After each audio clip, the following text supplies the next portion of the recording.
వ్రతం చాలా పిన్నిది పెట్టు.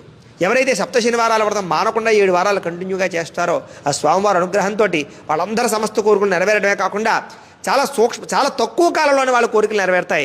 7 వారాలు పూర్తయ్యేసరికి ఆ కోరికలు నెరవేరుతాయి. అంత విశేషమైనటువంటి ఫలితం సప్త శనివారాల వ్రతం అయ్యా. అయితే ఈ సప్త శనివారాల వ్రతం పూర్తి చేసిన తర్వాత వెంకటేశ్వర స్వామి వారి యొక్క దర్శనం చేసుకోవడము, ఏదైనా ముడుపుంటే సమర్పించడము, తలనీలాలు ఉంటే సమర్పించుకోవడము కూడా చాలా విశేషమయ్యా.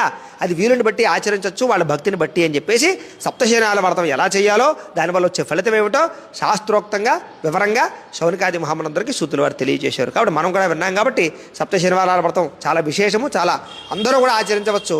ఇది చిన్న పిల్లల దగ్గర నుంచి పండు ముసలాళ్ళ వరకు కూడా అన్ని రకాల వారు, అన్ని వర్ణాల వారు అందరూ ఆచరించవచ్చు అని చెప్పేసి శౌనకాది మహాములందరికీ కూడా సూతుల వారు తెలియజేశారు. కథాలోపమైన వ్రతం చాలా పిన్నిది పెట్టు.